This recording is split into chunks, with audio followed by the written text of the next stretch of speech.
Quels que soient ses efforts locaux de relations publiques, la fonderie Horn de Rouyn-Noranda demeure une filiale à part entière de Glencore, la société multinationale qui l'a acquise en 2013. Holding qualifié de voyou en raison de ses méthodes expansionnistes brutales, de ses manœuvres tordues en Afrique ou en Amérique latine, d'une certaine généralisation de la complaisance aveugle des gouvernements, voire de sa proximité avec le pouvoir russe, Glencore est une puissance richissime qui fait le nécessaire pour l'être davantage. Cela dit, plein de braves gens y travaillent.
C'est comme dans n'importe quel cas où on est obligé de faire face à ce qu'on appelle les sociétés multinationales.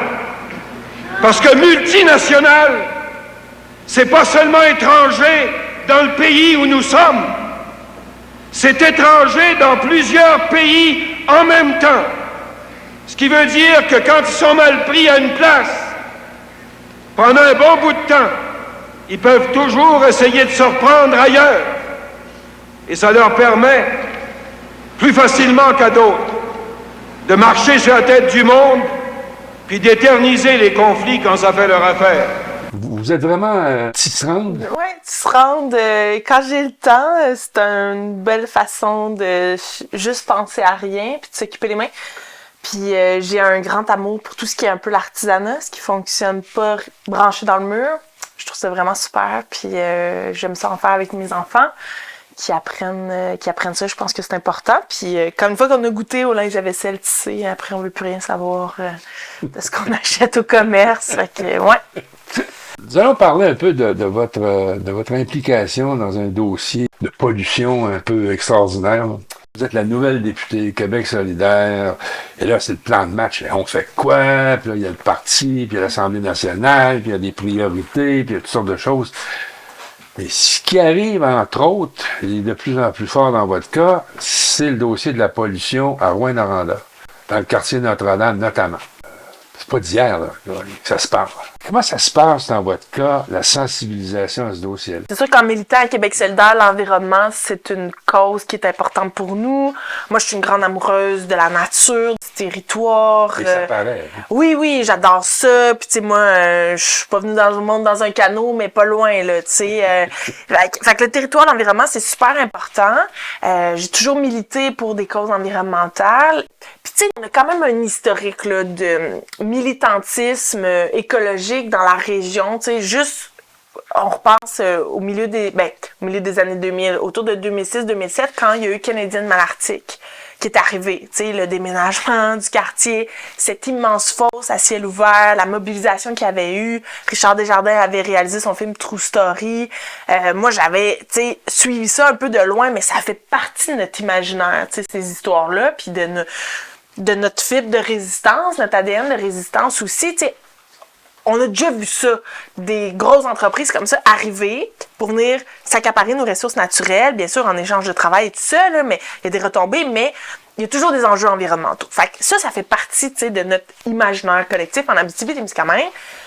Donc, moi, j'étais pas nécessairement à l'affût de tout ce qui s'était passé avec la fonderie parce que, bon, après coup, on s'est souvenu toute la mobilisation qu'il y avait eu dans les années 80, notamment pour l'implantation de l'usine d'acide sulfurique. Mais moi, c'est à partir du début de mon mandat que je suis plus au fait de ce qui se passe avec la fonderie. Arrêt des rejets et émissions toxiques. Méchant nom. Oui, la cause est méchante. En fait, c'est un comité qui s'est mis en place au printemps 2019. On a 4 ans actuellement. On s'est mis en place parce que la santé publique avait fait une étude de biosurveillance. Là, ils sont allés chercher l'arsenic qui était dans les ongles des enfants qui étaient en âge préscolaire, les enfants qui aillent avant l'école. Puis, suite à ça, il y a des parents qui ont su les résultats, puis on a vu que ça n'avait pas de bon sens. Là, il y avait en moyenne 4 fois plus d'arsenic dans leurs ongles que des enfants d'une ville témoin, là, à Amos, où est-ce qu'il n'y a pas de présence d'une industrie. Fait qu'à partir de ça, les parents ont dit ça n'a pas de bon sens, puis là, ils ont commencé à lire, puis là-dedans, il y en a qui avaient 40 fois, là. C'est pas juste 4 fois, là, c'était une moyenne. Donc, les parents, ils ont dit, il faut faire quelque chose, fait qu'on s'est regroupés. Moi, je me suis jointe, là, je suis une grand-mère d'enfants qui était dans le quartier. Fait qu'on a commencé à rassembler du monde, on a fait des soirées d'information, on a lu beaucoup, on a documenté beaucoup, et progressivement, on a compris qu'il y avait un problème qui datait pas d'hier.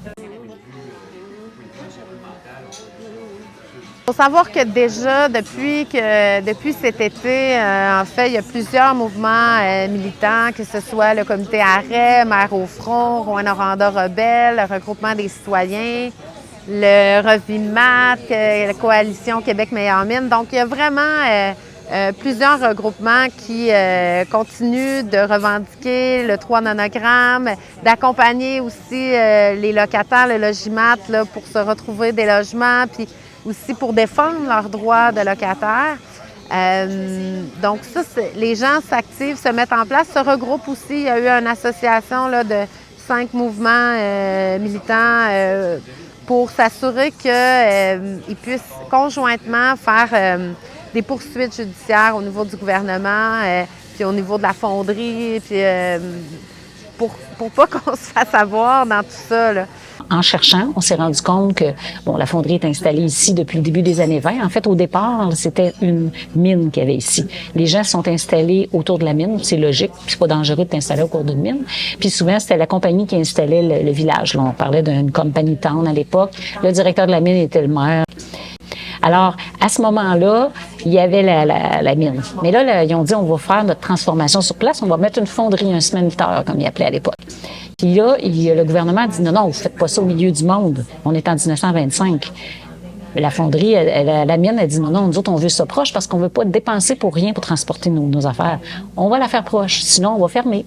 Fait que le ministère des colonies, qui était le nom à l'époque, il a dit c'est correct. Fait qu'ils ont installé la fonderie au milieu du monde.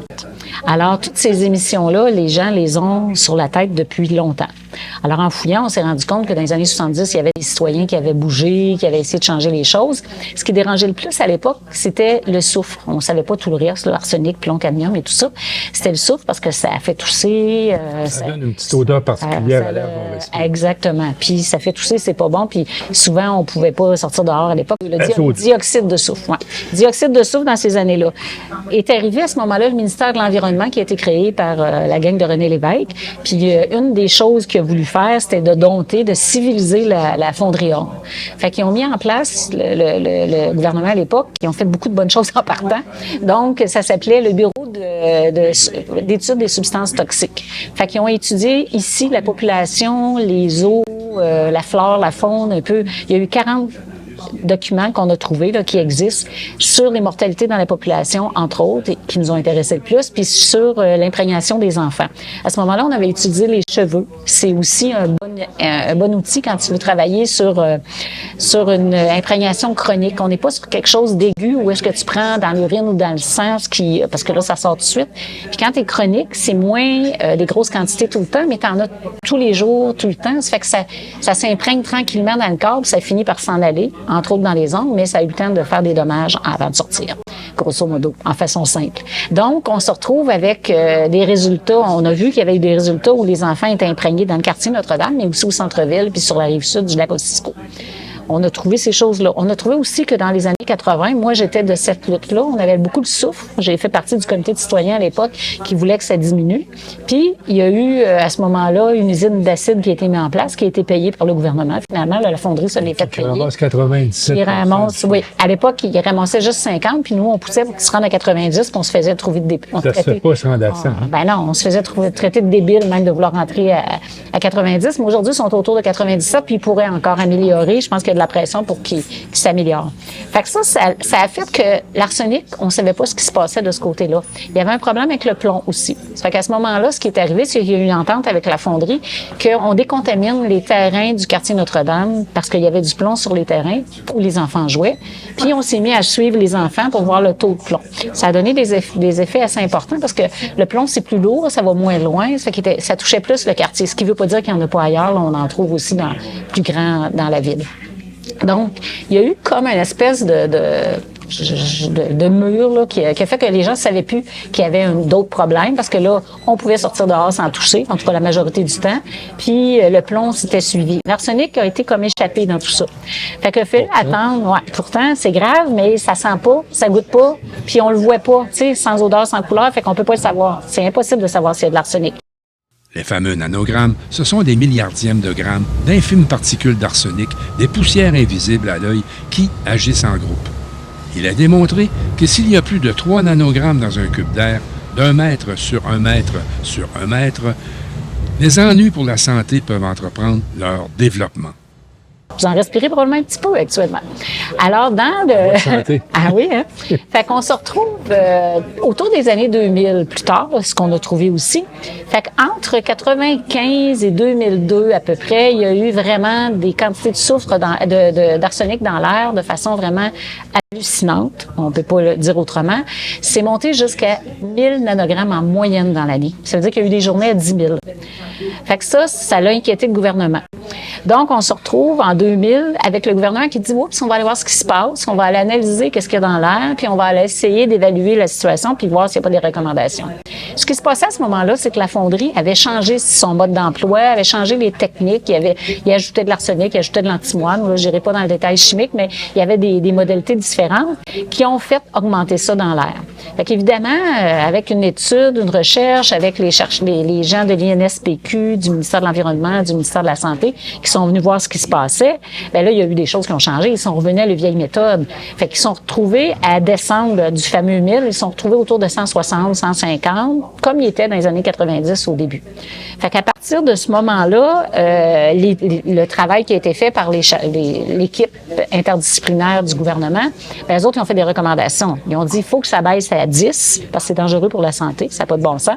Il faut que ça baisse à 10 en 18 mois, puis on demande un plan à la fonderie pour se rendre à 3. Le fameux 3, là, on l'avait déjà en 2004. Là, il n'y avait même pas encore de norme provinciale. La norme provinciale à 3 nanogrammes par mètre cube d'air, elle arrive en 2011. Mais déjà, 2004, les autorités, c'est ça qu'ils disent, puis c'est 18 mois pour atteindre le 10, puis après ça, il faut viser le 3 le plus rapidement possible parce que, dans le fond, le 3 nanogrammes, il vient d'où? C'est pour protéger les gens de développer le cancer. Puis 3 nanogrammes, c'est parce que c'est une exposition qui est à très long terme. Tu sais, l'incidence du cancer, là, c'est après 40 ans, 50 ans d'exposition. Donc, si on est exposé au-delà de 3 nanogrammes pendant 40-50 ans, on risque de développer des cancers, notamment du poumon, plus accru. Tu sais, la toxicité là, de l'arsenic, ça, c'est reconnu mondialement. C'est le roi des poisons qu'on dit. Fait que ça, c'est dès 2004. Mais moi, je suis pas là. Et moi, en 2004, j'ai genre 13 ans. Là, tu sais. Bien là, en fouillant encore, on s'est rendu compte qu'en 2007, le gouvernement a autorisé 200.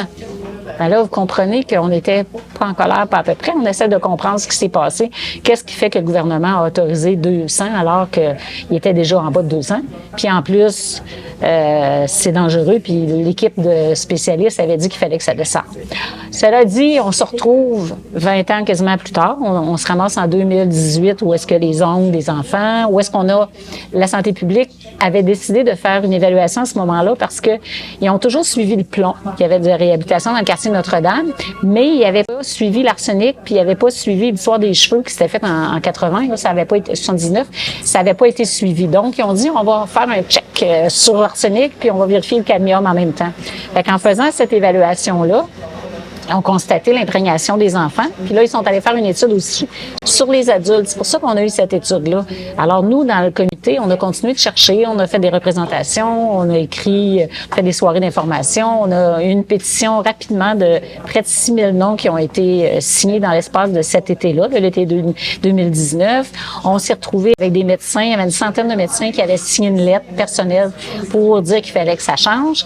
Fait que le gouvernement a quand même bougé un peu à ce moment-là. Ils ont dit, ben là, il faudrait qu'on ait un plan pour améliorer les choses. Fait qu'ils ont demandé un plan à la fonderie pour le 15 décembre 2019. Le plan final est arrivé à l'été 2020. C'est en pleine COVID. Nous, on a continué d'étudier, puis de lire les documents, puis de documenter, puis d'écrire, puis de rencontrer, puis de faire des rencontres. Bon, on a continué d'agir, mais il reste que tu as beaucoup moins de visibilité provinciale à ce moment-là. On avait rencontré le conseil de ville, la chambre de commerce à plusieurs reprises. On a expliqué la situation, on a expliqué les risques. T'sais, on a eu le malheur de tomber dans la pandémie. Là, 2 ans, nous autres, ça a fait un blackout, là, c'est clair. Le timing a été vraiment mauvais, parce que les médecins, on les avait déjà avec nous autres il y a 4 ans. Là. On avait déjà tout ça. On avait des lettres, on avait la pétition, mais c'est tombé à plat parce que a fallu tout reprendre.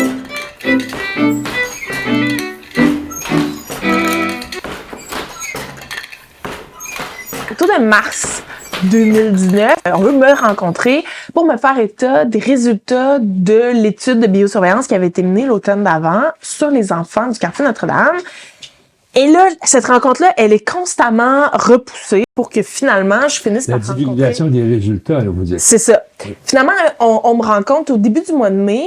Et là, j'apprends que les enfants du quartier Notre-Dame ont 4 fois plus d'arsenic en moyenne dans leur système que les enfants du groupe témoin qui était situé à Amos.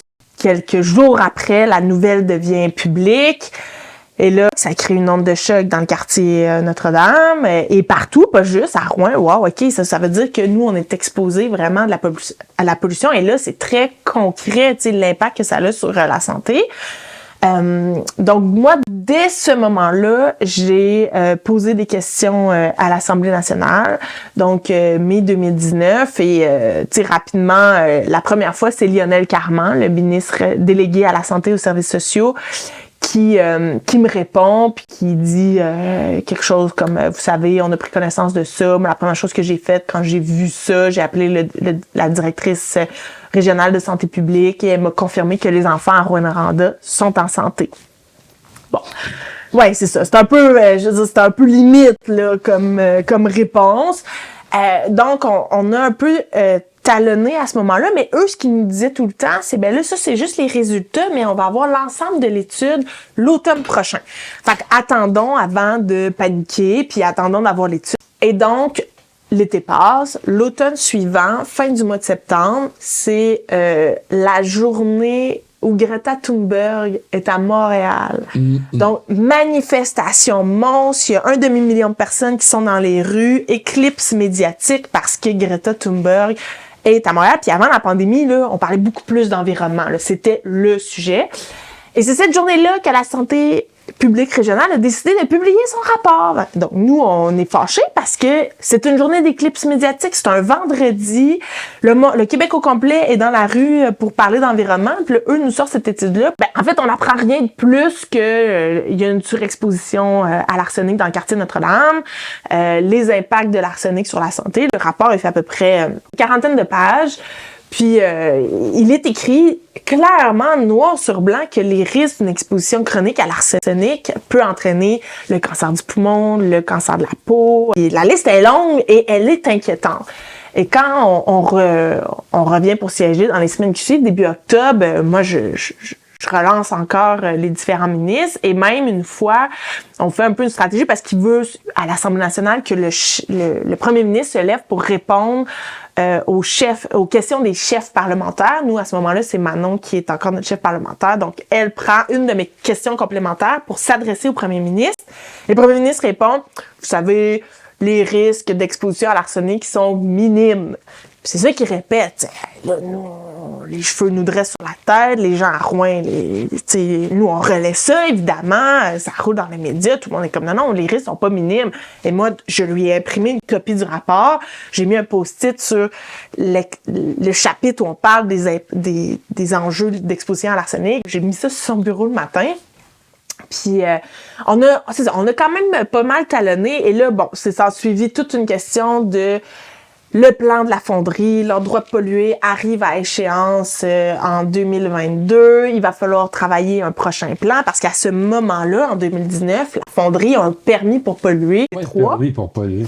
Un permis. Quand la loi sur la qualité de l'environnement est arrivée, ben là, maintenant, on s'est dit, là, il y a des entreprises qui existent depuis 50, 60 ans, qui sont pas tellement encadrées. Ben là, il faudra les encadrer petit à petit. Il y a c'est comme un peu des clauses grand-père, là. Fait que la fonderie, c'est ça. La première, dans le fond, autorisation ministérielle. Au début, on appelait ça des attestations ministérielles. Là, maintenant, c'est devenu des autorisations ministérielles. Elle date de 2007. Ça dure 5 ans. Fait que c'est son droit de polluer. Là, elle était juste encadrée sur l'arsenic. C'est le seul métaux pour lequel elle était encadrée, parce que c'est le pire. Elle avait droit à 200 nanogrammes. À ce moment-là, ce qui est intéressant, c'est que le député qui est en poste, qui négocie, là, au moment de la signature, c'est plus lui qui est là, mais ça reste le gouvernement libéral, là. C'est Daniel Bernard. C'est lui qui est là pour le moment de la négociation. Là, on dit, OK, c'est beau, 200 nanogrammes pour 5 ans. Là, ça arrive à échéance. C'est le PQ qui est au pouvoir. Et là, on vient de dire, la norme provinciale, c'est 3. C'est ça, la norme provinciale au Québec. On négocie.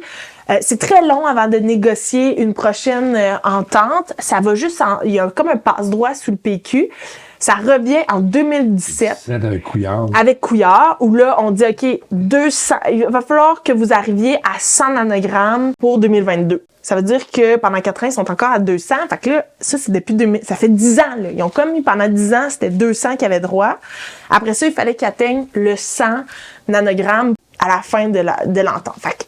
Fait que là, Alors que la norme est de 3. Alors que la norme est de 3. Fait que là, c'est un peu aride, là. C'est beaucoup de documents, c'est beaucoup d'échanges. Mais à partir du moment où nous, on fait beaucoup pression à l'Assemblée nationale pour parler de l'enjeu de l'arsenic, ben là, le gouvernement, il a comme pas le choix un peu de se bouger puis de dire, OK, on va demander à la fonderie qu'elle nous dépose un plan où elle va dire comment elle va réduire ses émissions d'arsenic. Fait que là, il y a tout un échange. Il y avait jusqu'en décembre pour le faire. Finalement, la fonderie a demandé une extension. Il y a une extension. C'est allé à l'été avant qu'ils commencent à déposer leur premier plan. Il fallait en mars. Après ça, c'est ça. Le gouvernement, lui, pouvait revenir sur le plan. Tu sais, c'était des allers-retours interminables à coup de plusieurs mois. Tout pour perdre un peu la population. Donc, on a poussé un peu, mais là, la pandémie est arrivée en mars 2020. Et là, tout ça, finalement, est tombé sur la glace parce que là, le monde a arrêté de tourner. La santé publique était complètement sur autre chose, avec raison. On était dans une situation inédite. Ce qui fait que pendant à peu près 1 an, tu sais, 1 an et demi, on en a très peu entendu parler des enjeux de la fonderie, puis de la santé publique, tout ça. Je vous dirais que ça a vraiment repopé au printemps 2022.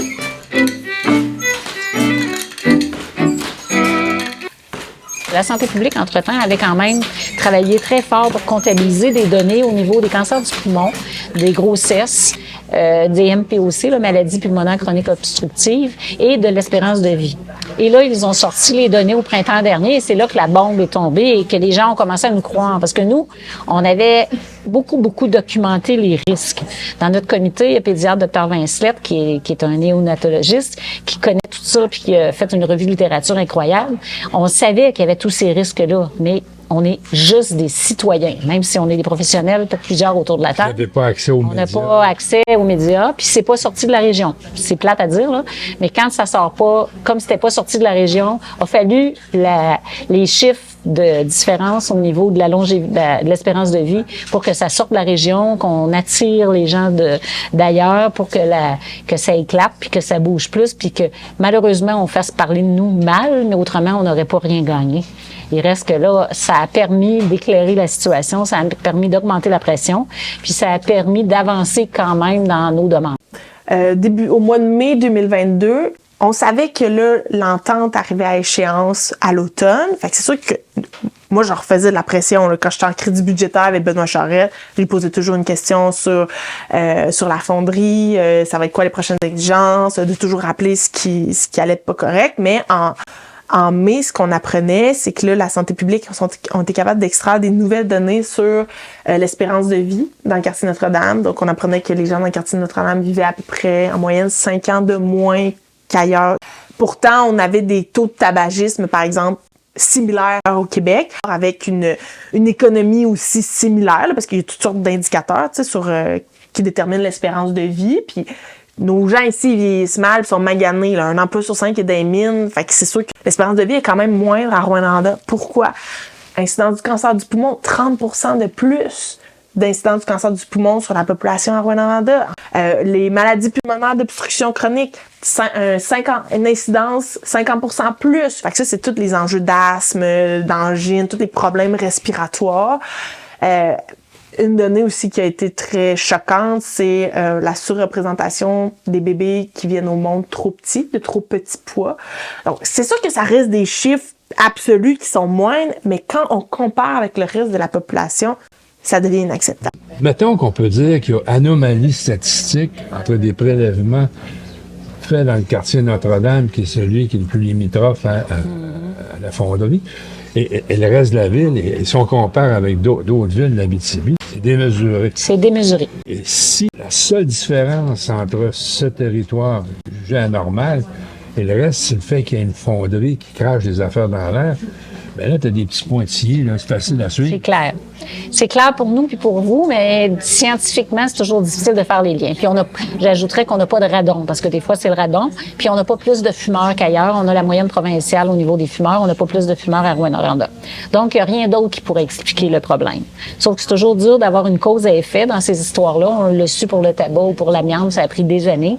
Fait qu'on est dans cette situation-là. Tu sais, moi, quand je posais des questions, à Benoît Charette, il disait attention, on peut pas faire de lien de cause à effet. Oui, mais qu'est-ce qui nous distingue de tout le reste du Québec? C'est la présence de la fonderie. C'est ça qui nous distingue. Je veux bien croire qu'on peut pas faire de lien direct de cause à effet, mais à un moment donné, on va se mettre pas la tête dans le sable non plus. Fait que tu sais, ça, les bébés de petits pois et les retards de grossesse aussi intra-utérins. Puis tu sais, moi, j'ai eu un deuxième enfant en juin 2020. Je veux dire, je viens de passer par là.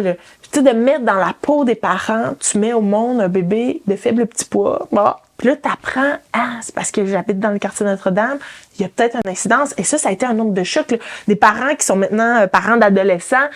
Moi, mes 2 enfants, ils sont nés de petits pois, j'habite dans le quartier Notre-Dame. Puis c'est pas juste qu'ils naissent trop petits. Après, c'est parce qu'il peut y avoir plein d'enjeux au niveau du retard, du développement de l'enfant, autant cognitif que physique. Fait que là, après ça, tu peux poser un paquet de questions. Tu sais, mon enfant, il y a un diagnostic quelconque ou il y a un déficit d'attention, peu importe. C'est à cause de ça. Fait que, tu sais, pour les parents, ça a été foudroyant, là, la culpabilité. Il y a des gens qui ont décidé de déménager ailleurs à Rouyn-Noranda, mais juste de quitter la région à partir du moment où ces données-là sont sorties. Puis moi, je me disais, quelle société moderne peut accepter qu'on mette au monde des bébés trop petits pour permettre à une multinationale étrangère de polluer? Parce que c'est ça qui arrive. Tu sais, Glencore, là, les présidents de tout ça, là, les gestionnaires, ils habitent pas à Rouyn-Noranda, là, ils sont ailleurs dans le monde, puis c'est des gens qui ont des actions. Puis eux, ce qu'ils veulent, c'est du rendement sur l'action. Ils en ont rien à foutre là, de ce qui se passe à Rouyn-Noranda, là, tu sais, les hauts décisionnaires. Puis, tu sais, Glencore, c'est une multinationale un peu voyou, là, qui a très mauvaise réputation à l'échelle mondiale, mais en même temps, qui est 100% légal. Puis moi, c'est ce que je disais des fois aux gens. Tu sais, on a tendance à beaucoup jeter le blâme sur la fonderie, sur Glencore, mais en même temps, elle joue dans le carré de sable qui lui a été donné, c'est que le carré de sable est beaucoup trop grand. Puis qui définit les paramètres de ce carré de sable-là? C'est le gouvernement du Québec. Fait à la limite, on pourrait se dire c'est même pas tant de sa faute à elle. Elle a jamais été encadrée. Pourquoi elle serait plus catholique que le pape? Moi, j'ai passé mon été à dire ça. Tu sais, elle pourrait être une meilleure citoyenne corporative. Elle pourrait. Mais Québec solidaire l'a dénoncé en Assemblée nationale. On l'a dit à plusieurs reprises. On a interpellé à un moment donné le ministre de l'Environnement. J'étais avec ma collègue Catherine Dorion parce que Glencore a aussi des installations à Québec. C'est eux qui ont fait pression sur le gouvernement pour rehausser la norme sur le nickel. Fait que tu sais, là, eux, leur objectif dans la vie, c'est d'assouplir les normes. Puis on l'a vu avec le nickel pour pouvoir être plus profitable. Parce que contrôler ta pollution, ça coûte cher. Mais en même temps, moi, je ne sais pas c'est quoi les relations qu'ils ont. Tu sais, le lobbyisme, c'est très insidieux. Et là, est arrivé, au début de l'été 2022, un article de Radio-Canada qui parlait du rapport de biosurveillance qui avait été déposé en septembre 2019, là, quand Greta Thunberg était venue. Et là-dedans, il y a des annexes. Puis il y a une annexe. Moi, je me souviens de l'avoir vu, cette annexe-là, où on apprenait qu'il y avait plus de cancer à Rouen.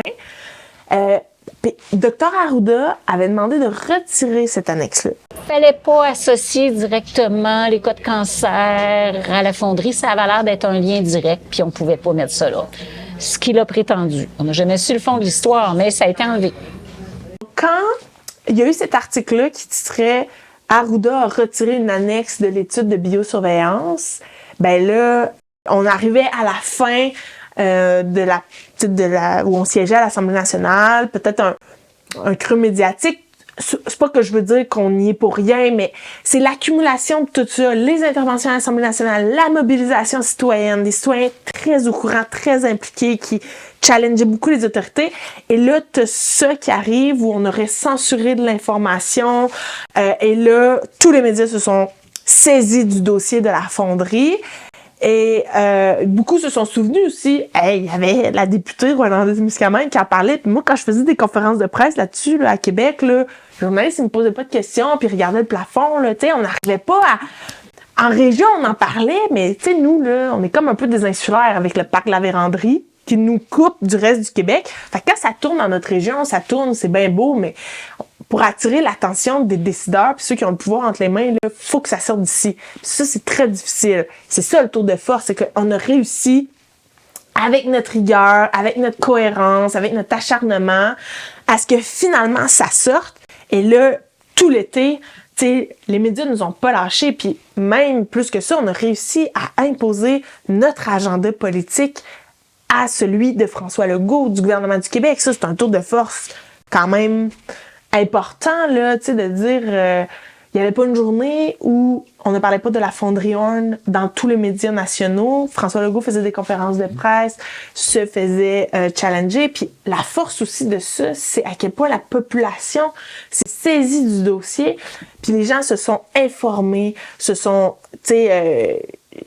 ont compris les enjeux, parce que c'est un peu aride, là, parler de nanogrammes, parler des métaux lourds, parce que là, on parle beaucoup d'arsenic, mais on pourrait parler de plomb, on pourrait parler de cadmium, on pourrait parler de la toxicité des sols, on parle beaucoup de qualité de l'air, mais il y a plein d'enjeux. Vous aviez réussi à faire parler du Québec comme étant une république de bananes. À ce point-là, au courant et critique. Tu sais, quand Dr Boileau débarquait à Rouyn-Noranda, là, il y avait d'affaires à bien connaître son dossier parce qu'il se faisait challenger par les médecins, par les groupes citoyens qui étaient très mobilisés. Puis ça, c'est précieux. C'est très précieux dans une société d'avoir comme ça des gens qui se saisissent de dossiers, qui les comprennent, qui sont capables de les vulgariser, puis qui lâchent pas le morceau, puis qui se tiennent debout finalement devant ces multinationales-là étrangères qui viennent nous rendre malades, tu sais, pour leur profit à eux.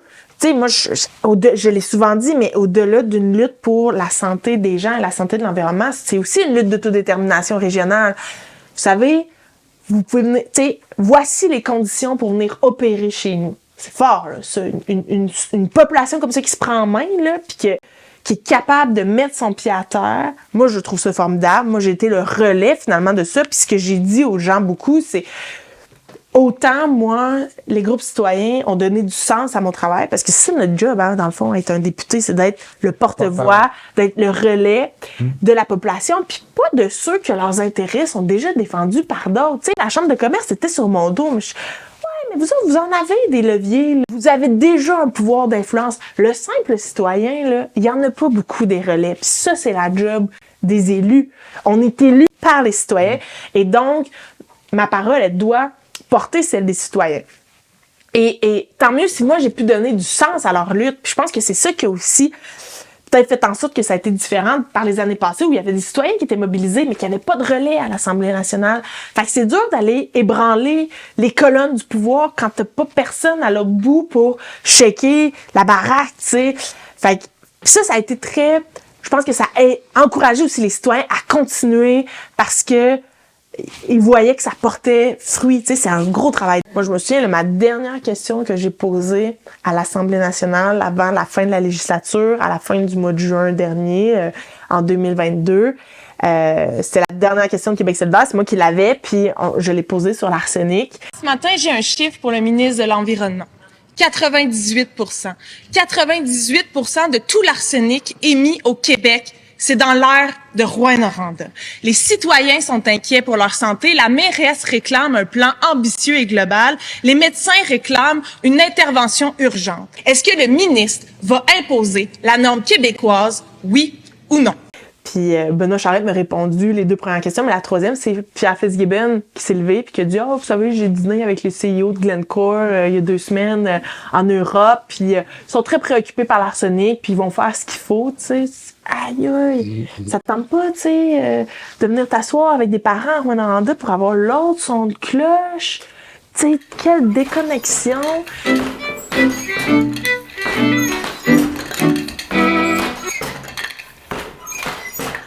On a des demandes, oui, on est là surtout pour la qualité de l'air, puis notre objectif, c'est que l'État fasse sa job, améliore la qualité de l'air pour la population, mais on veut aussi avoir des meilleures mesures, parce qu'on a des doutes sur la qualité de l'information qu'on a. Des mesures, par exemple, aux 3 jours qu'il y avait avant, ben c'est sûr qu'entre les deux mesures, il peut se passer bien des choses. On a un gain. On va être aux 2 jours maintenant avec la nouvelle entente.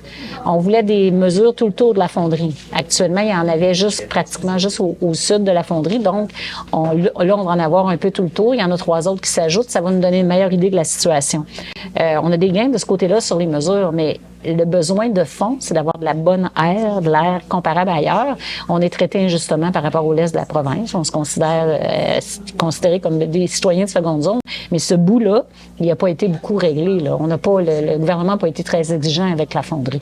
Et il y a pas beaucoup, ils n'ont pas mis en place tout le plan qu'ils avaient mis en 2020 non plus. Fait que si ce plan-là avait été fait, déjà, on serait rendu autour de 40, là, puis on est encore à 75. Alors, c'est ce qui fait qu'actuellement, on est très déçus de ce qui vient de sortir parce qu'on n'a pas gagné sur la qualité de l'air. On a encore pour 4 ans avant d'atteindre quelque chose de relativement sécuritaire, mais c'est loin d'être sécuritaire, là. Si on regarde dans les faits, quand l'information est sortie, ça a coïncidé avec une période politique un peu plus intense, là. Il y a eu une campagne électorale, il y a eu l'élection très, très, très majoritaire de la CAQ, qui explique une partie de vos problèmes actuels, probablement. Mais les gens ont voté ici contre la députée sortante qui était très active dans ce dossier-là, qui a fait connaître une bonne partie de l'information dont on parle aujourd'hui. C'est pas un signe que la population, quelque part, vous appuie pas là-dedans, vous n'y croit pas. Je vais nuancer votre affirmation. En fait, la députée locale a travaillé super fort et a porté le message effectivement, mais elle n'a pas perdu beaucoup de plumes, là. Ce qui s'est passé, c'est qu'il y a eu vraiment un déplacement parce qu'on est allé chercher un ancien député libéral qui avait été là dans les années 2005-6. Qui était un lobbyiste. Qui était un lobbyiste pour l'industrie minière, qui en plus avait déjà dit en 2005, on va laisser le temps à la fonderie. Là, vous savez, le rapport de 2004, lui, il avait dit, on va laisser le temps à la fonderie.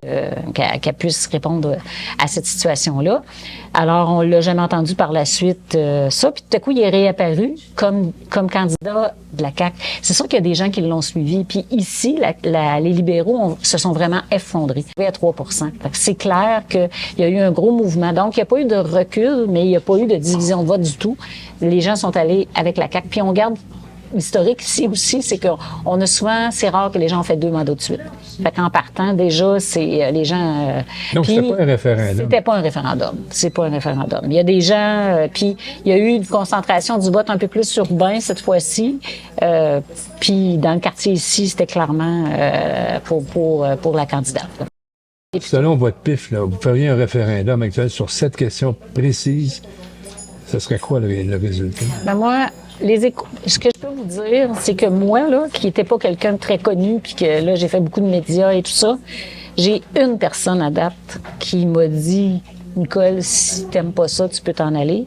Ah, mon Dieu. Mais le nombre de personnes qui me félicitent tous les jours, qui m'arrêtent, là, ça me prend plus de temps à faire mon épicerie que d'habitude, là, puis qui prennent 10 minutes pour me compter leurs affaires, là, je peux pas vous donner de chiffres. Ce n'est que ça que j'entends. Fait que moi, je pense que, honnêtement, si on faisait vraiment un référendum là-dessus, il serait clairement pour que ça s'améliore pas mal plus vite que ce qu'on a là. Mais au lendemain de l'élection, où vous êtes arrivé deuxième, Ouais. bonne deuxième, je devrais dire, ça a dû donner un coup à la population, aux militants. Ils ont vraiment. dit, notre dossier vient de prendre la dette. Là. Ouais. Comment ils ont réagi à votre dette? On s'y attendait pas. Tu sais, moi, je me promenais à Rwanda cet été. Puis les gens, là, tu sais, baissaient leurs fenêtres comme « Bravo, merci pour Lâche ton pas. combat, lâche pas, on est derrière toi. » Beaucoup d'anciens travailleurs de la fonderie qui venaient me voir parce que c'est sûr que ça restait délicat. Tu sais, cette lutte-là, il fallait l'amener intensément, mais elle n'était pas contre les travailleurs.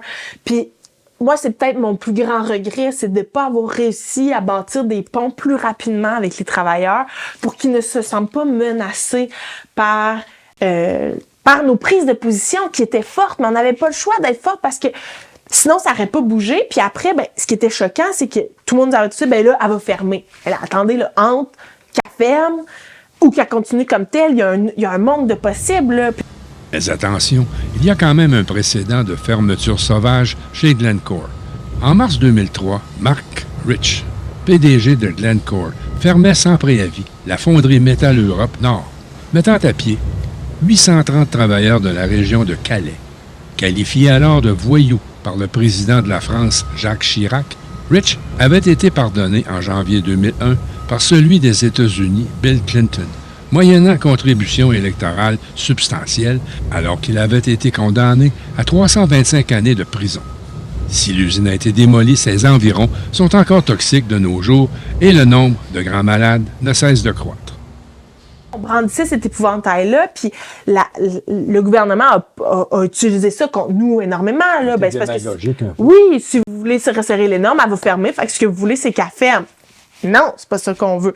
Puis la fonderie, là, moi, je suis pas inquiète qu'elle ferme. Ils pourraient jamais recréer une infrastructure comme ça ailleurs. Là. Puis la transition énergétique, le cuivre a juste augmenté de prix. Tout va vers l'utilisation de ces... Ça reste trop une infrastructure stratégique pour Glencore pour qu'elle la ferme. Fait que quand il y avait des anciens travailleurs de la fonderie qui venaient me voir, je leur posais la question, c'est-tu réaliste? C'est-tu réaliste de les atteindre, les normes? Puis à un moment donné, il y en a un, il me dit, tu sais, il dit, c'est comme faire de la soupe.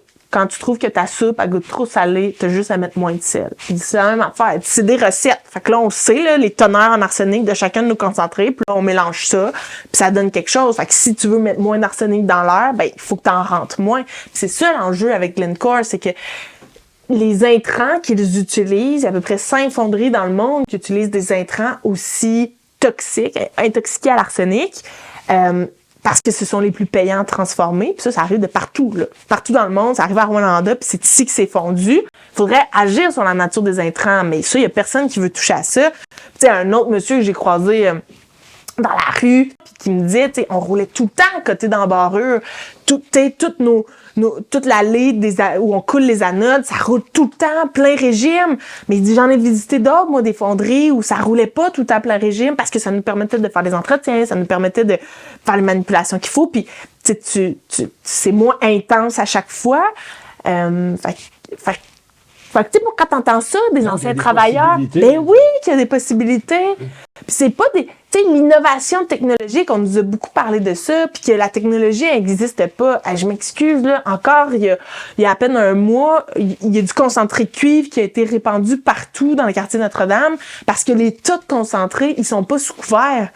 C'est pas de la grosse technologie, là, de mettre un dôme partout, par le vent. Il y a un gros coup de vent, là, ben là, c'est comme un gros tas de sable que dans ta cour. Ça, c'est des déchets de cuivre. C'est des déchets de cuivre. Fait que là, il y a un gros coup de vent, ça part. Des fois, ils mettent de la poussière. Ben là, il faut croire qu'ils n'avaient pas mis. Mais ces manipulations-là devraient se faire sous couvert, avec des gros dômes. C'est pas de la grosse technologie, là, ça. Puis c'est encore pas le cas. Puis c'est ça qui se retrouve dans l'air partout. C'est pas ce qui sort au bout des cheminées. C'est quand les chemins sont pas pavés, ben là, ça fait de la poussière. Fait qu'il faudrait qu'ils pavent les chemins. Il faudrait que tous les tas de concentrés soient sous couvert. Après ça, au niveau de du procédé, ils sont en train de faire des choses. Je dis pas qu'ils font rien. Mais En attendant que tout ça se passe, est-ce qu'on pourrait pas ralentir la production? Est-ce qu'on pourrait pas changer la nature des intrants, puis que ce soit un petit peu moins payant une couple d'années? Mais au moins, on va arrêter de polluer les gens, tu sais.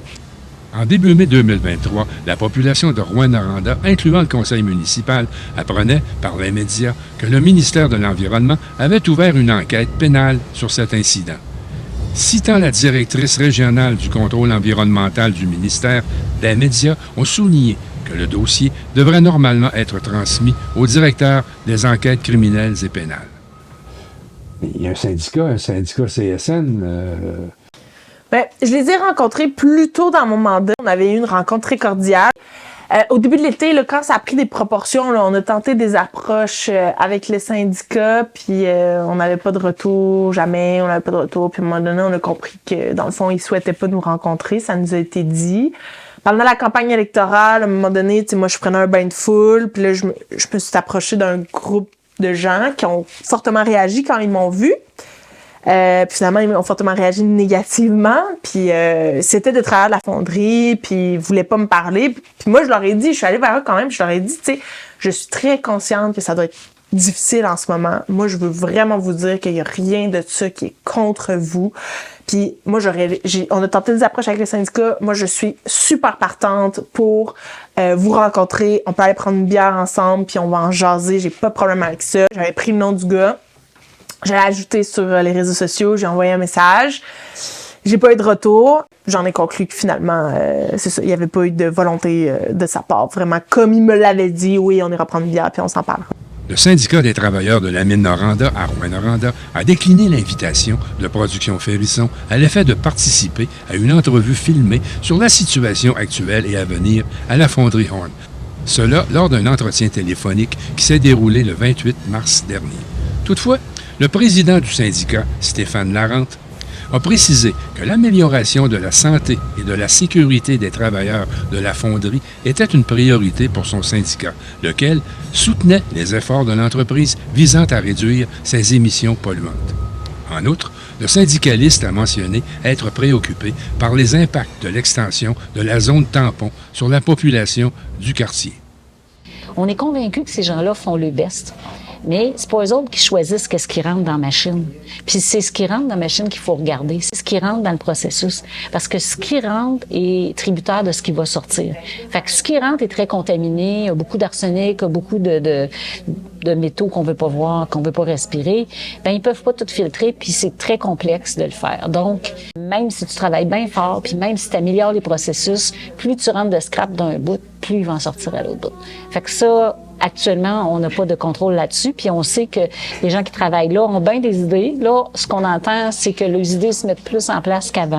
Avec la pression, on a des échos que ça va mieux, mais on a aussi des gens qui nous parlent en dehors, qui nous disent leur inquiétude, puis mais je veux dire que tu fais partie d'une entreprise, tu es dans un groupe de 500-600 personnes, c'est sûr que tu te pointes pas pour nommer ce que tu en penses, là.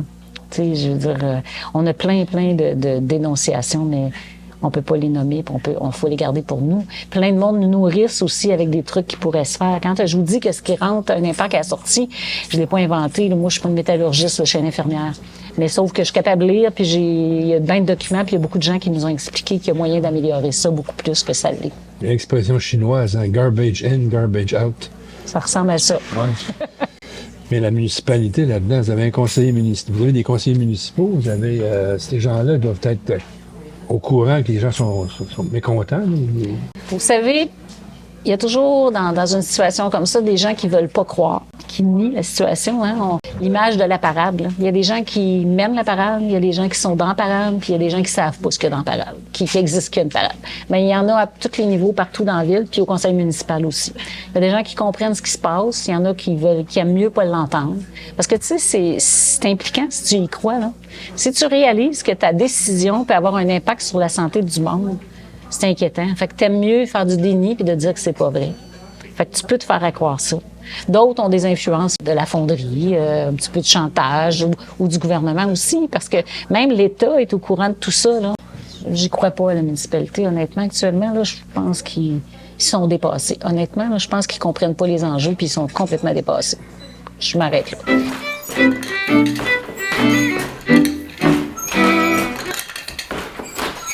rapport à tout cela, il propose un peu le trou, le Malartic, là. On va évacuer le monde. 80 maisons, 200 familles vont être déménagées de force. Ils n'auront pas le choix. Les maisons vont être détruites. Comment vous trouvez ça? Ben moi, j'étais très choquée quand on a appris ça. On attendait vraiment avec grande impatience la prochaine autorisation ministérielle parce qu'elle devait être publiée en novembre 2022. Finalement, c'est allé en mars 2023. Puis le fait saillant de l'autorisation, c'est le déménagement, c'est la création de la zone tampon. Fait que, démolition de 80 maisons, déménagement de 200 familles. Puis moi, j'étais très choquée parce que, tu sais, j'ai été vraiment au front de ce dossier-là. Ça n'a jamais fait l'objet d'un débat, ça, à Rouyn-Noranda. Le débat a toujours porté sur la norme. Qu'est-ce qui va être le plus acceptable à l'intérieur de la prochaine autorisation ministérielle? Puis ce que les citoyens disaient, puis ça, c'était clair, il y avait unanimité là-dessus, c'était 15 nanogrammes après 1 an. Et après ça, 5 ans, 3 nanogrammes, parce qu'on a un petit peu plus de temps avec le cancer, comme c'est une incidence 40-50 ans, on a un petit peu plus de temps. C'était ça que les gens souhaitaient. Puis c'est là-dessus qu'ils se sont prononcés. Quand ils sont arrivés avec leur consultation, qu'on trouvait tous un petit peu bidon, parce qu'on se disait, mon Dieu, vous arrivez en totale fin de parcours, on sait que vous êtes, tu sais, tout est déjà négocié, puis là, vous nous consultez un peu, tu sais, a posteriori. La zone tampon n'a jamais fait partie des échanges. Et même, on se souviendra quand Dr Boileau, le directeur national de santé publique, est venu à Rouyn-Noranda début septembre, il a dit que ça faisait pas partie des options. Pour répondre très directement à votre question, comme directeur national, nous, on a fixé nos niveaux qui doivent être atteints de façon sécuritaire. Et ça a été bien clair, puis je l'ai expliqué tantôt. Nous comprenons qu'il n'est pas question d'une zone tampon pour atteindre ça. Nous comprenons qu'il a été dit clairement que c'est atteignable sans zone tampon. Elle n'a pas, donc ça, j'espère que vous l'entendez, là, c'est clair, là, c'est clair, là, en ce moment. Maintenant, là, je connais pas l'avenir, là, je sais pas si d'autres vont regarder, ça vient d'être dit, d'autres options. C'est sûr que les gens, dans la perspective d'une analyse plus proche, plus lointaine, peuvent penser à plein de choses. Mais dans notre posture à nous, actuellement, ce que nous avons dit, clairement, c'est voici ce qui doit être atteint et on comprend que ça peut être atteint sans la zone tampon. Alors ça, c'était le son de cloche en septembre. Puis on avait commencé à entendre un petit peu parler de l'idée de la zone tampon, tu sais, au courant de l'été. Puis là, on nous arrive, c'est ça la solution retenue. Hey, attendez, tu sais, les citoyens, là, ils se sont réveillés le matin. Puis c'est moi la première, là. Je me souviens, c'était un matin, je partais de bonne heure. Je descends en bas, j'allume la radio. Il est 7h moins 1. Et là, c'est le thème sonore du bulletin national. Et c'est la voix de l'animateur qui dit Fonderie Horn, déménagement de 200 familles, création d'une zone tampon. Hein? Voyons donc, ça sort d'où ça? Puis les résidents du quartier, c'est comme ça qu'ils l'ont appris. Je veux dire, il doit y avoir un long processus pour ça. Il faut que tu commences à semer des graines. Tu vois, OK, ça germe-tu? Les gens, sont-tu favorables à ça? Sont-tu pas favorables?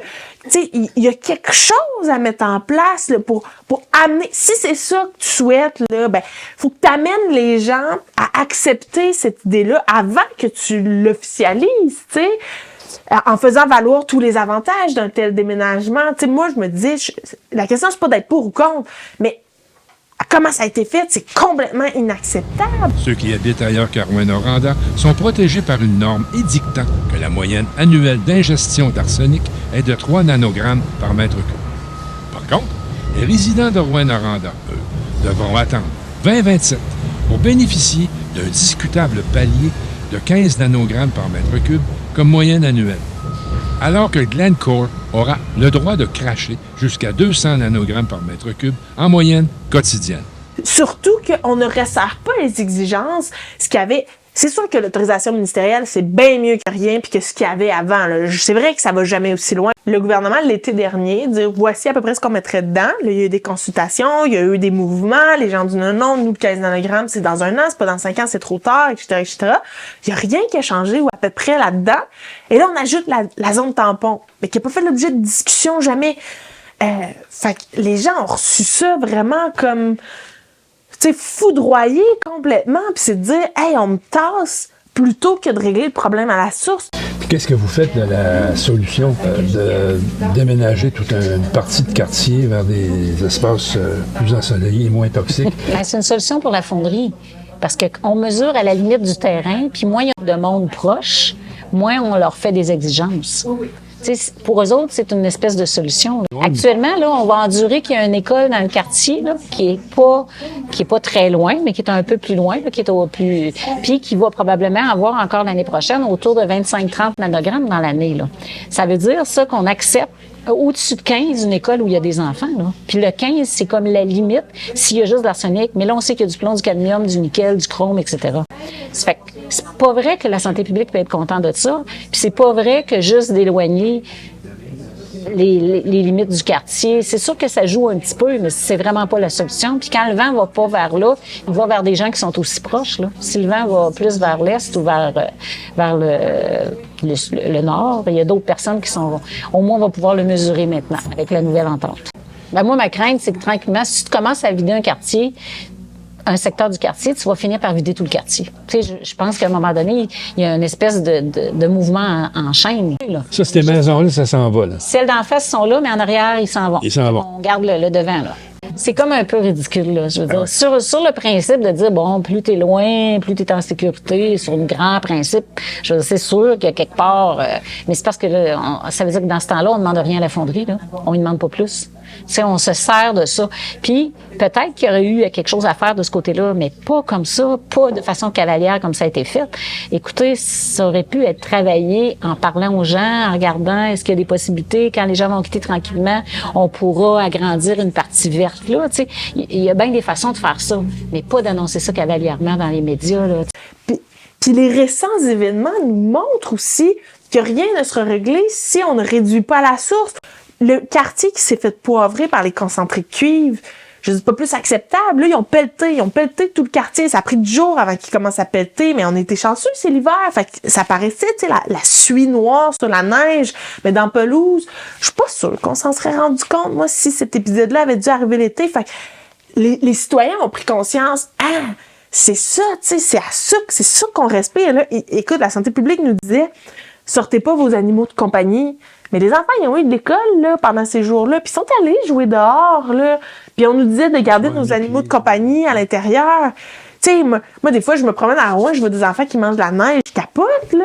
Tu sais, c'est direct. Mais ça, en déménageant le quartier, ça changera rien. Puis après, c'est quoi les dommages collatéraux?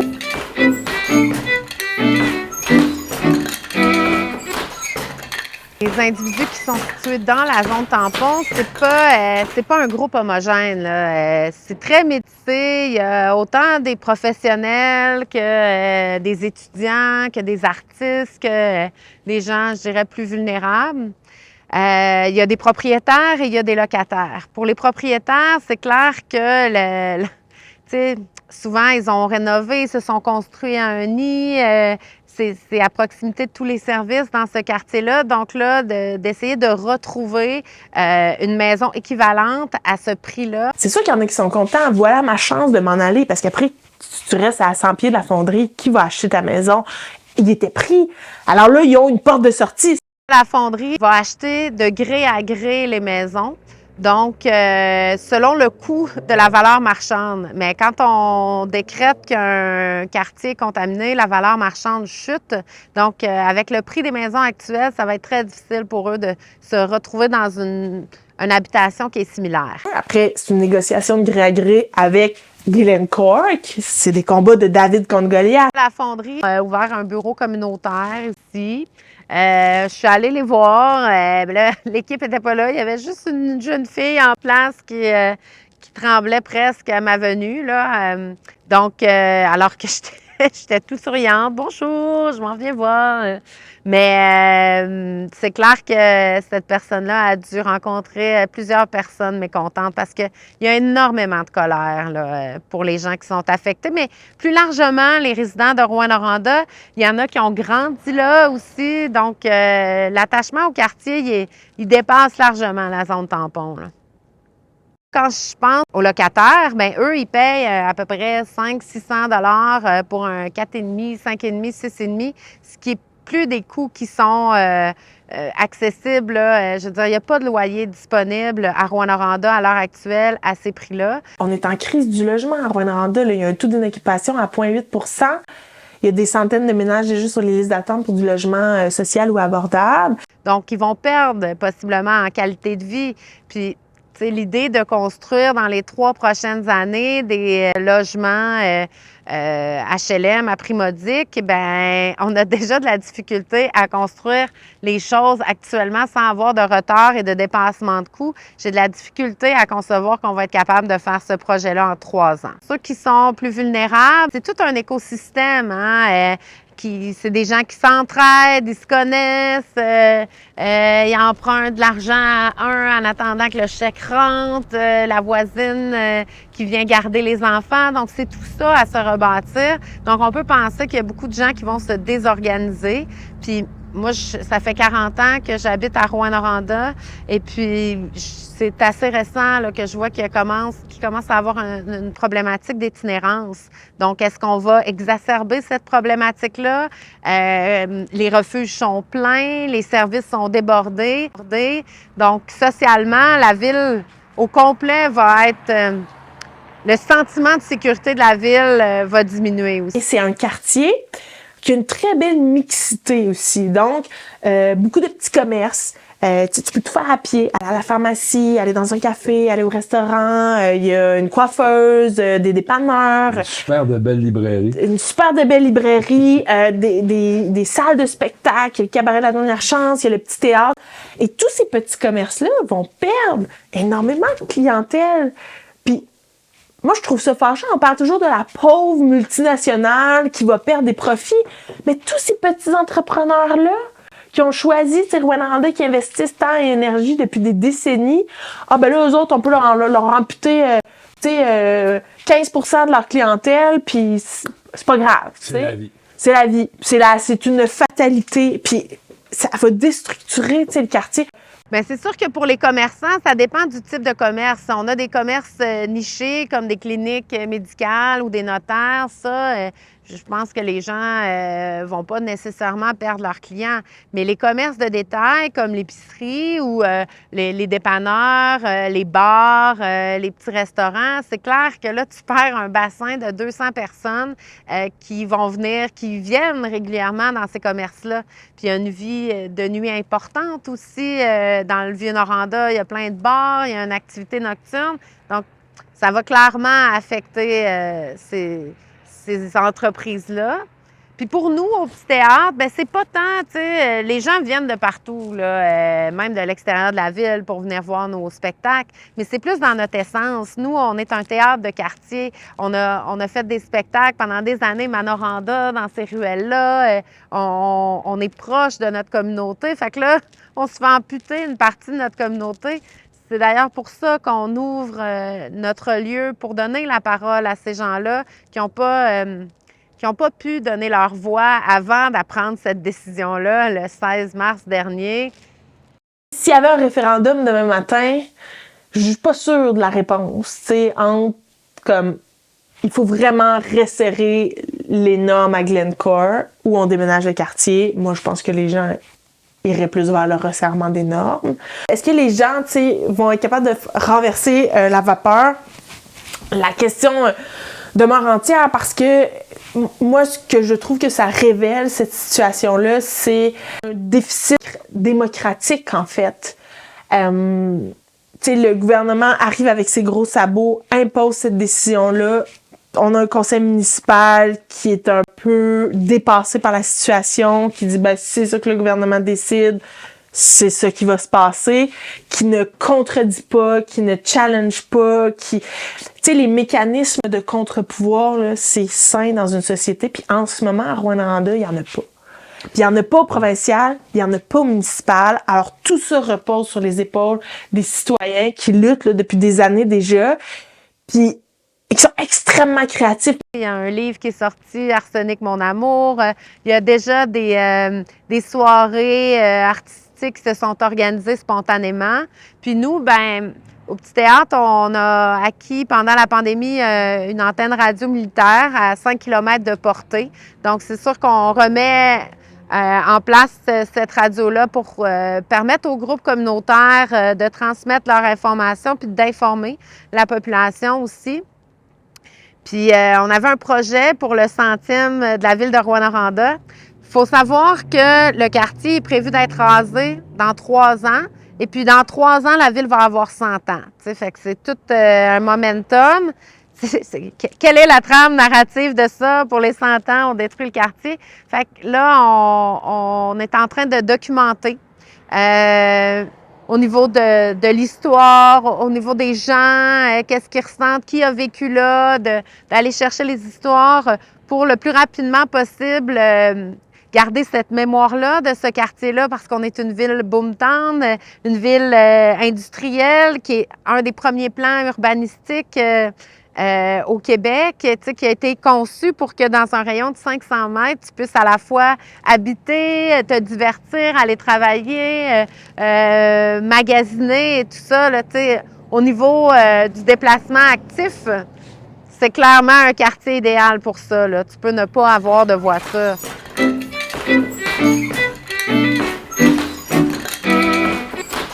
Oui, c'est un combat de David contre Goliath. Les gestionnaires, les gens qui sont à la tête de cette entreprise-là sont partout dans le monde. C'est délocalisé. Ils sont comme un peu vraisemblablement responsables de rien. Tu cherches des coupables, c'est difficile. On sait qu'ils ont très mauvaise réputation aussi à l'international. Puis c'est la multinationale la plus profitable au monde. Ils ont énormément d'argent. Fait que tu sais, même la lutte ici a pu, à la limite, aider là, les petits gestionnaires qui peut-être être plus à notre échelle pour mettre de la pression toujours plus haut dans la pyramide pour qu'en haut, à un moment donné, ils fassent comme tu sais, là, ça crée peut-être même un petit peu d'instabilité, on va lâcher un petit peu de lousse, on va injecter de l'argent, là, tu sais. Il fallait vraiment monter le ton parce qu'ils sont tellement loin, puis qui en ont vu d'autres, puis, tu sais, quand on se promène à Rouyn-Noranda, ben Glencore est partout, là. Finance énormément la culture, les loisirs, les sports. Habituelle, ça.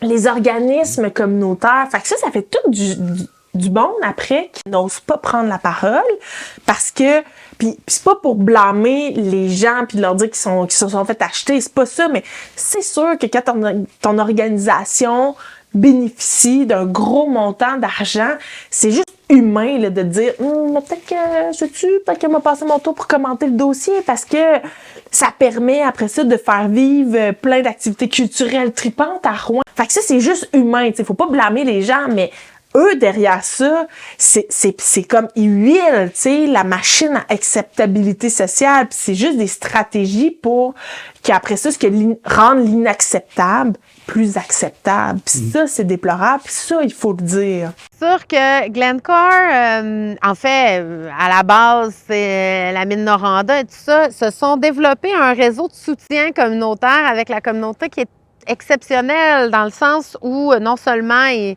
donnent des sous pour des événements sportifs, des festivals, des organismes culturels pour les écoles. Donc, vraiment, ils sont engagés dans la communauté, mais aussi, ils ont créé un fait.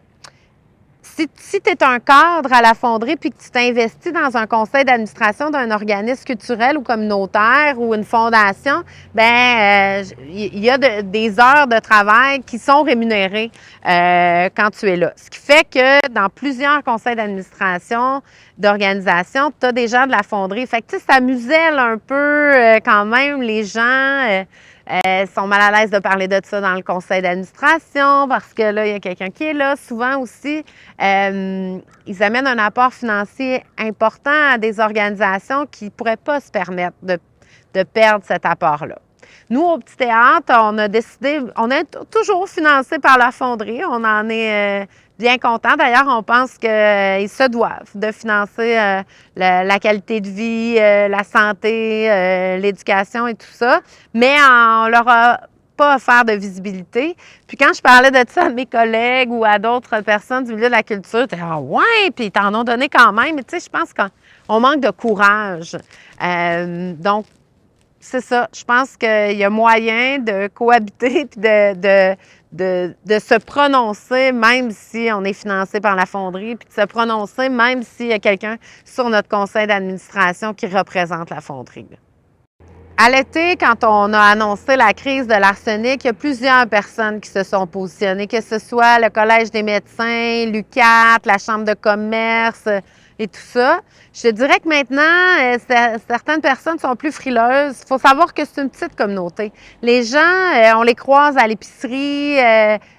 Donc, il y a une partie de la population qui veulent pas que Rouyn-Noranda soit considérée comme une ville polluée, puis pensent qu'en réglant rapidement le problème, ben les gens vont oublier ça, puis on va pouvoir retrouver notre attractivité d'avant. De l'autre partie, les gens qui veulent que la fonderie diminue ses intrants, diminue son taux d'arsenic à 3 nanogrammes pour que l'ensemble des citoyens se sentent en sécurité.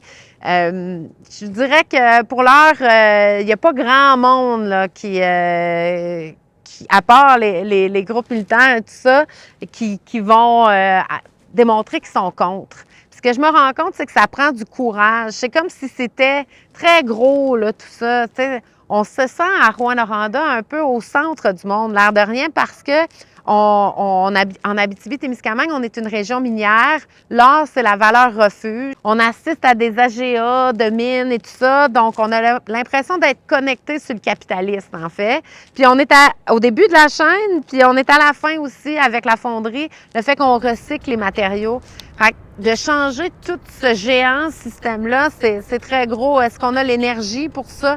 Est-ce qu'on veut porter ça? Puis avoir à affronter, à rencontrer des gens qui sont pas d'accord avec nous à l'épicerie, dans notre famille, nos beaux-frères. Mais tu sais, ça se discute quand même, là, tu sais, chez le coiffeur, tout le monde va dire qu'ils sont contre. Ils vont le dire un à un, mais là, de là à prendre position, on va voir qu'est-ce qui va se passer dans le futur.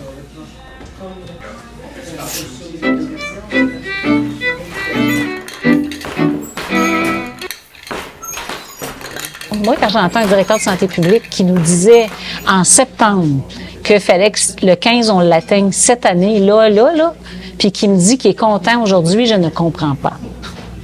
Et je lui ai dit, je ne comprends pas. Je suis pas capable d'admettre ça. C'est pas vrai qu'ils ont dit que dans 5 ans, ça ferait l'affaire. Ils nous ont dit qu'il fallait que ça se fasse là.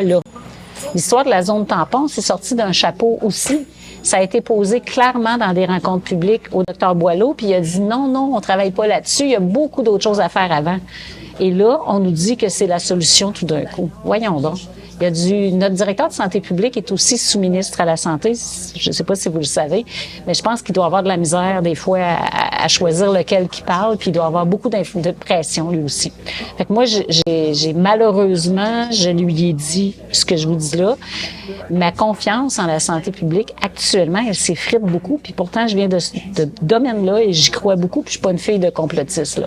Sauf que là, je trouve pas ça très rassurant de voir comment on nous dit du n'importe quoi actuellement, puis sous prétexte de je sais pas quoi, mais on sait qu'en arrière, c'est une question d'argent. Il y a une puissance du lobby de Glencore qui est claire. Ben sous ce prétexte-là, on nous dit que là, la solution est belle puis que l'entente fait l'affaire de tout le monde. Je regrette, moi, je crois pas ça, que la santé publique est contente de cette attente, de ces ententes-là dans 5 ans. Puis on laisse la population sous une quantité qui est inacceptable de rejet. Ça a été quand même contesté, là, que ce soit des fonds publics, parce que Glencore va racheter les terrains, va payer pour la démolition, mais pour la relocalisation, ça, c'est aux frais des contribuables. Et encore, quand on épluche le budget qui a été déposé tout récemment, le budget Girard 2023, les entreprises qui investissent plus de 100 millions de dollars pour améliorer leurs infrastructures peuvent avoir un crédit d'impôt jusqu'à 25%. Et ça, on est tout à fait dans une situation où Glencore dit investir 500 millions de dollars pour améliorer leurs procédés pour émettre moins d'arsenic. Donc là, ça veut dire qu'ils pourraient avoir des crédits d'impôt à hauteur de 25%. Fait qu'on estime que c'est 75-125 millions de dollars qui pourraient leur être accordés en crédit d'impôt. Ça aussi, c'est de l'argent public. C'est épouvantable.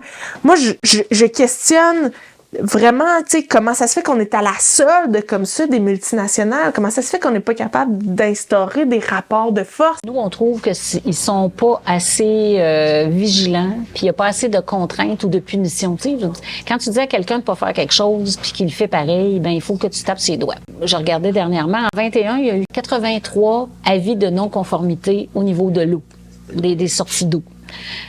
Des avis de conformité, ça fait pas ben mal, là. Ça a l'air d'être une mauvaise note dans ton dossier, mais en bout de ligne, si t'as pas de conséquences, ça change pas grand-chose. Tu vas continuer de le faire. Avant, les conséquences n'étaient pas très grosses. On a vu des petits montants. Là, ce qu'on nous dit, on a appris qu'il y avait le droit de polluer aussi, là, qu'il y avait un droit de polluer qui leur coûtait à peu près 200 000 par année. On nous dit que ce droit-là, nous autres, on l'appelle un droit de polluer, mais il l'appelle une contrainte, c'est ça. Fait que là, ça peut aller jusqu'à 2 millions. Mais sauf qu'ils ont changé de réglementation. Faut dire que 2 millions, pour vous et moi, c'est beaucoup, mais pour eux autres, c'est des pinottes. Sauf que ça pourrait être plus que ça, parce que là, ils ont plafonné à 2 millions la punition. Alors que si on fait le vrai calcul de punition, juste l'arsenic, là, je vous parle pas de tout ce qui est dans l'eau puis des autres métaux, ben c'est plus autour de 36 millions que ça aurait coûté l'année passée. Mais là, ils vont topper ça à 2 millions, puis en plus, ça s'en va au fonds vert. Puis au fonds vert, c'est des entreprises qui peuvent leur demander par des programmes de l'argent pour améliorer leur affaire.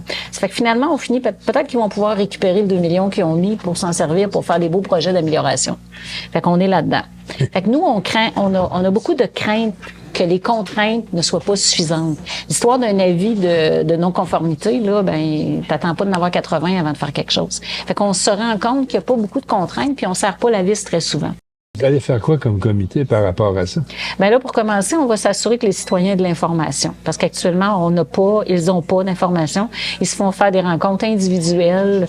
Fait qu'ils savent pas leurs droits. Il y en a qui paniquent. Il y en a qui sont contents de partir, mais est-ce qu'ils vont avoir une juste compensation? C'est qu'on va continuer de suivre, qu'on va avoir plus de données. C'est sûr qu'on va taper sur le clou. On va essayer de faire connaître la situation à l'international. On a des contacts. On est avec d'autres journalistes à l'extérieur. Je sais que c'est plate. Je sais que les gens trouvent ça plate qu'on fasse cette réputation-là ici, sauf que c'est la seule façon de bouger, c'est de sortir de la ville. Parce que si, vous savez, là, dans les années avant, là, c'était pas sorti de la ville puis c'est rien passé. Fait qu'il faut que ça sorte.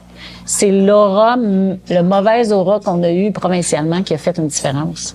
Fait qu'on lâchera pas ce filon-là, c'est clair. Pour sortir l'information de la ville, comme l'a dit Mme Desgagnés, pour que tout le Québec parle de l'arsenic de Rouyn-Noranda, le duo Richard Desjardins-Henri Jacob du regroupement Action Boréal a eu l'idée de menacer François Legault de désobéissance civile. Ainsi, pour éviter que l'on s'en prenne aux approvisionnements en détritus électroniques, il suffira de fermer la fonderie Horn le temps de la rendre non toxique au sens des normes québécoises. À défaut, il pourrait y avoir de la turbulence médiatique. Affaire à suivre. C'est des choses qu'on va surveiller. Ça devrait être plus transparent avec la nouvelle entente. Fait qu'on devrait avoir à la fois l'information là-dessus, puis à la fois d'informations sur les émissions, mais l'avenir le dira. Là, puis nous, je veux dire, le passé est garant de l'avenir, fait qu'on est un petit peu sceptique.